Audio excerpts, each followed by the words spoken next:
वेळ वेळेची एक चांगली गोष्ट म्हणजे ती नेहमी बदलते. ती चांगली असो किंवा वाईट. असं म्हटलं जातं, तुमची चांगली वेळ असेल तर तुम्ही नम्र राहिलं पाहिजे आणि वेळ वाईट चालू असेल तर तुम्ही संयम राखला पाहिजे. कारण हा संयम तुम्हाला वाईट वेळेपासून चांगल्या वेळेपर्यंत नेण्यासाठी मदत करतो. पण हे वाक्य आता सांगायचं कारण काय?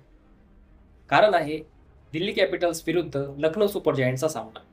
सामना संपल्यानंतर के.एल. राहुलने लखनौ सुपर जायंट्सचे मालक संजीव गोयंकांना इग्नोर केलं. के.एल. राहुलने संजीव गोयंका यांना खरंच इग्नोर केलंय, काही फक्त सोशल मीडियाची हवा आहे? जाणून घेऊयात आजच्या या व्हिडिओमध्ये. नमस्कार मित्रांनो, मी गजानन स्पोर्ट्स मराठीमध्ये तुमच्या सर्वांचं स्वागत करतो. मित्रांनो, हा व्हिडिओ पहा.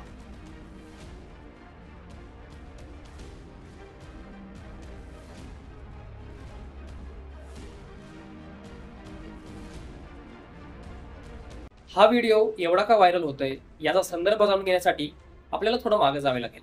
IPL 2024 मध्ये लखनौ सुपर जायंट्सचा कर्णधार होता के.एल. राहुल. यावेळी लखनौचा सामना सनरायझर्स हैदराबाद या संघासोबत होता. पहिल्यांदा फलंदाजी करत असताना लखनौने 165 धावा केल्या. त्यात कर्णधार के.एल. राहुलच्या 29 धावा होत्या, त्या 33 बॉलमध्ये. दुसऱ्यांदा फलंदाजी करताना सनरायझर्स हैदराबादने हे टार्गेट फक्त 10 ओव्हरच्या आत पार केले, ते सुद्धा 10 गडी राखून. या सामन्यानंतर लखनौ सुपर जायंट्सचे मालक म्हणजेच संजीव गोयंका यांच्यासोबत के.एल. राहुलच्या ह्या क्लिप्स व्हायरल झाल्या होत्या. या क्लिप्समध्ये संजीव गोयंका हे के.एल. राहुलवर नाराज आहेत आणि त्यांना रागाने काहीतरी बोलत आहेत असं स्पष्ट दिसत आहे.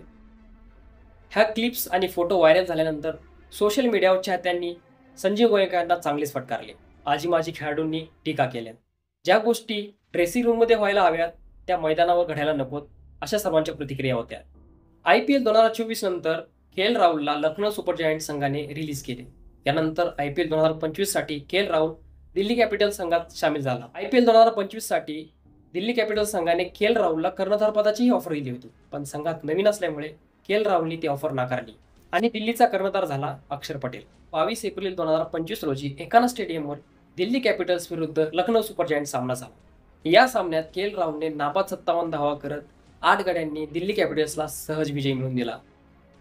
मॅच संपल्यानंतर मॅच ऑफिशियल्स आणि खेळाडू हँडशेक करण्यासाठी एकत्र आले. यावेळी संजीव गोयंका आणि त्यांचा मुलगा शाश्वत यांनी के.एल. राहुलला बोलण्याचा प्रयत्न केला, पण व्हायरल व्हिडिओनुसार के.एल. राहुल त्यांच्याशी जास्त काही न बोलता हस्तांदोलन करून लगेच पुढे निघून गेला.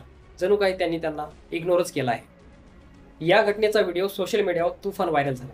एका चाहत्याच्या म्हणण्यानुसार के.एल. राहुलने त्याच्या अपमानाचा बदला घेतला, तर दुसऱ्या चाहत्याच्या म्हणण्यानुसार संजीव गोयंका आता चांगला वागण्याचा प्रयत्न करत आहे, तर के.एल. राहुल त्यांना इग्नोर करत आहे. IPL 2024 नंतर एका पॉडकास्टमध्ये संजीव गोयंका यांनी के.एल. राहुलचं चांगलंच कौतुक केलं होतं.